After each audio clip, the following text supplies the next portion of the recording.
Villaseñor, analista político y periodista sinaloense. Osvaldo, como siempre, un gusto el poder platicar contigo. Muy buenas noches y de entrada te pregunto, ¿qué lectura le das a la decisión, al anuncio hecho esta mañana por el fiscal general de la República en torno a la carta, a la amenaza del Mayo Zambada?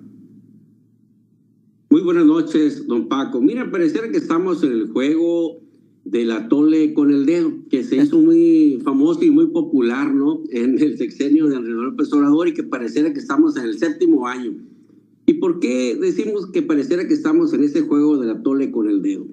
Bueno, primeramente, el Mayo Zambada emite una carta donde le pide y le exige al gobierno federal que exija su repatriación a México y que aquí se le juzgue. ¿Por qué? Dice, bueno, porque fue secuestrado, porque fue llevado ilegalmente, y hace una serie de amenazas. Pero Claudia Sheinbaum sale y dice después que no va a tolerar amenazas ni chantajes, dice.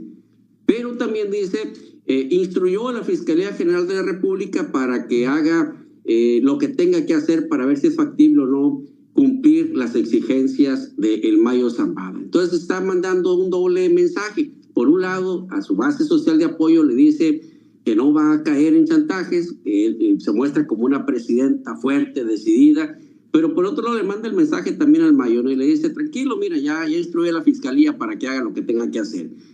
Pero hoy sale el fiscal y dice, no, hombre, ya llevamos hasta 4 solicitudes de extradición desde diciembre, lo hicimos porque es una obligación de la Fiscalía tener que hacer este tipo de trámites cuando se trata de un connacional.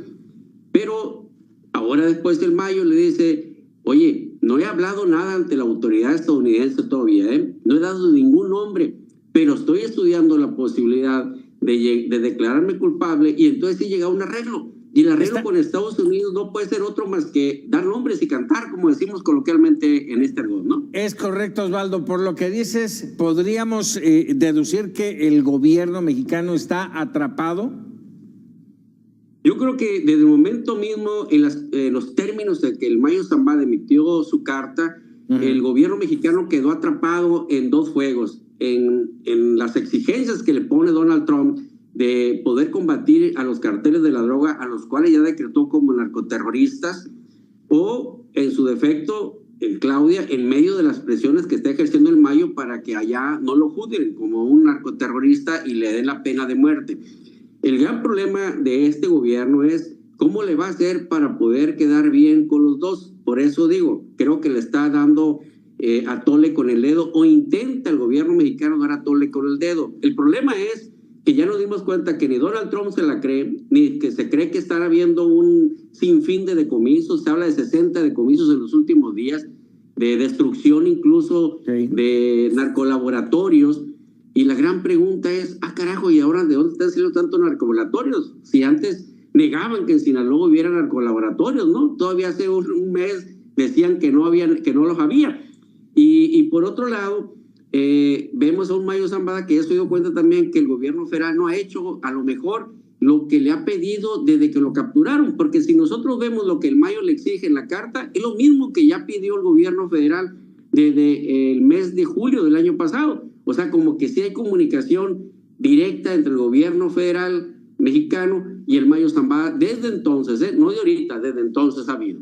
¿Cómo le cae a los sinaloenses, en especial a los culiches ahí en Culiacán? ¿Cómo les cae esta reacción, esta forma de estar atrapado el gobierno, de no saber si va para un lado o para el otro, y generando ya hasta hoy 5 meses y medio de inseguridad y violencia?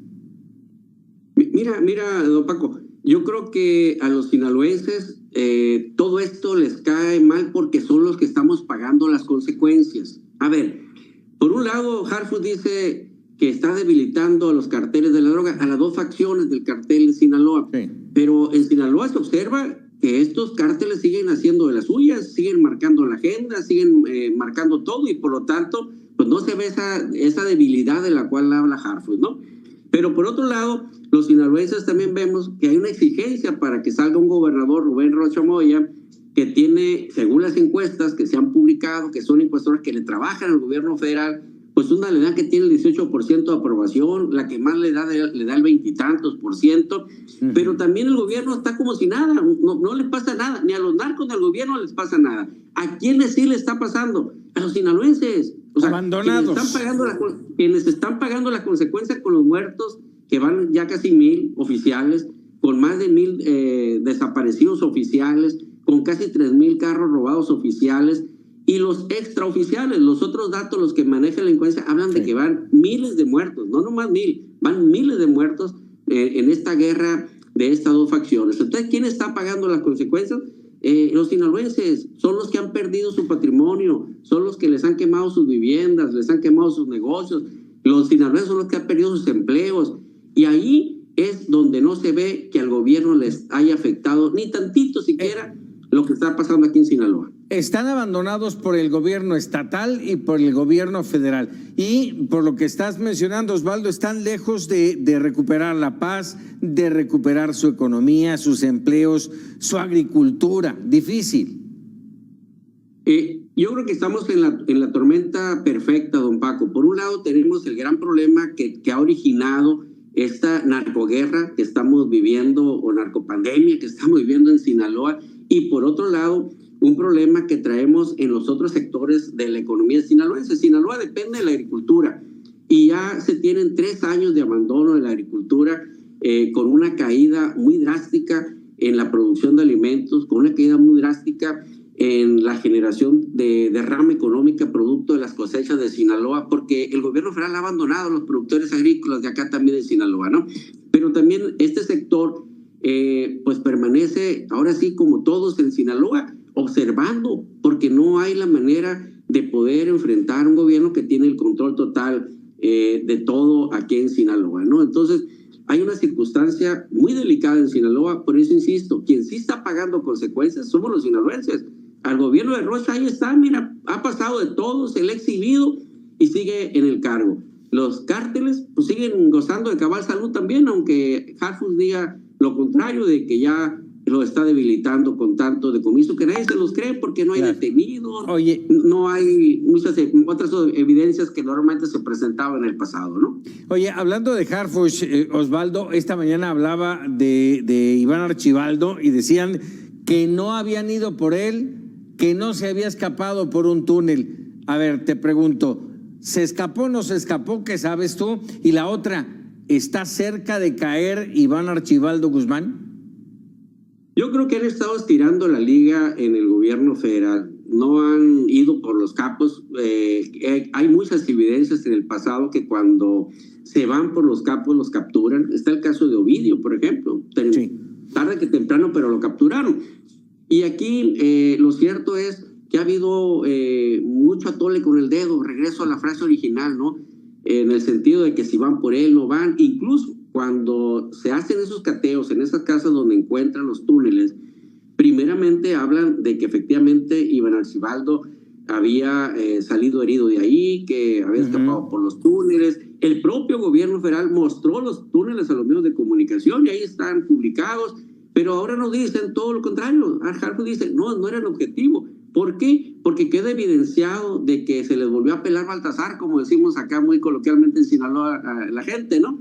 Porque sería la segunda vez que se les hubiera escapado, y eso habla de una mala estrategia, o habla de que el capo tiene más facultades para evadir la acción de la justicia que la propia autoridad para capturarlo, ¿no?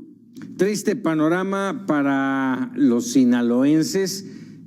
Insisto, 5 meses y medio de inseguridad y violencia, con un gobernador desaparecido, ausente, y cuando aparece niega todo. Lamentable situación. Osvaldo Villaseñor, como siempre, un placer el poder platicar contigo aquí en Mega Noticias. Muy buenas noches, don Paco. A sus órdenes. Gracias.